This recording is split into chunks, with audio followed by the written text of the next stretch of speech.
Hey everyone, welcome to my YouTube channel. I am the Taylorette and today I'm going to be talking about ruffles. Now, a lot of you probably already know how to make ruffles, or maybe you don't. There are different types of ways you can make your ruffles. I have my preference, and there are two different ways. Before I get started on anything, the main point of this video is to talk about the direction of the fabric. Now, assuming that you all know what selvage is, if you do not know what the selvage is, that is this edge of the fabric. This is where the fabric was cut off of the bolt when you bought your yardage. And the yardage is usually folded in half like this. Most of the time, I would say 90% of the time, the fabric is folded in half on the bolt like this. And these two pieces are called the selvage. This is your cut side. When people say you're cutting your fabric along the grain, they mean you're cutting it in this way. This is along the grain, which is along the selvage. Here's the deal. That's your selvage. And the important thing is when you're cutting your ruffles, there's a difference between when you cut your ruffles this way or this way. And I'll show you what either way does. So when you cut it this way, you're stitching your gathers along right here. When you cut it this way, you're stitching your gathers right here. It does produce a different look if you haven't noticed. It does make a huge difference. I prefer to cut mine along the selvage, along the grain, because I feel like that's just shown a lot better quality ruffles.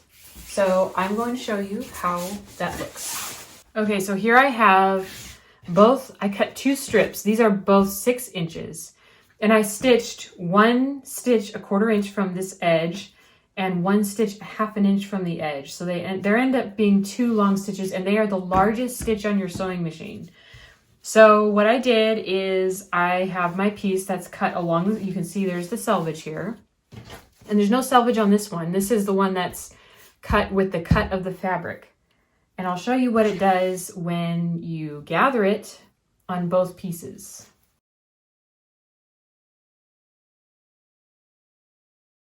So I have my first one and I gathered that, and that went nice and smoothly. And as I'm gathering this, you'll notice it's just kind of lumpy, and it's honestly kind of hard because it's all over the place. I don't enjoy gathering gathers that go along with the cut of the fabric. It's very tedious and kind of frustrating.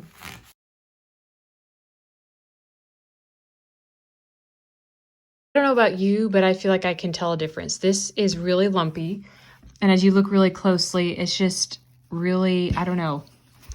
It's bending in the back. It's just not the same. This, it's a straight shot. You can see all your gathers nice and perfectly, and it lays nice and flat.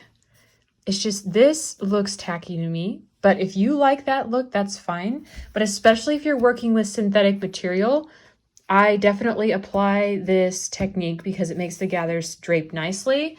This gives a lumpy, clumpy look, and I just cannot stand that look. It makes my dresses look really tacky. However, if you accidentally cut it that way, that's okay. It's not like your project is ruined. If you like that look, that's fine.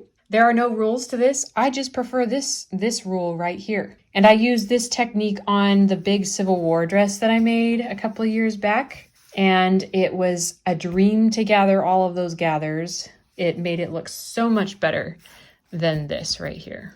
And I do like to press my gathers, and I'll show you what they both do when you try and press them. This is what happens when I press this one. This is along the selvage.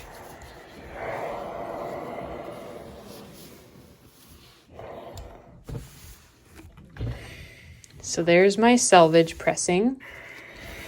Here's my with the cut. You can see it's all lumping all over the place. And if I try and press it, it's just a nightmare. But I'm just going to do it anyway so you can see what it looks like.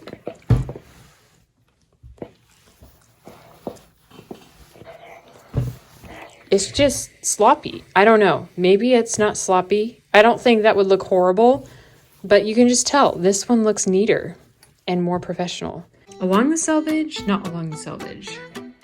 I would love to hear what you all have to say about this. Please leave a comment below because I would love to hear what you have to say about this. I am a strong believer in this, but I would be curious to see if other people have other opinions. So I hope you enjoyed watching this video. Like this video, subscribe to my YouTube channel because there will be more tips coming out soon, and I will see you all next time.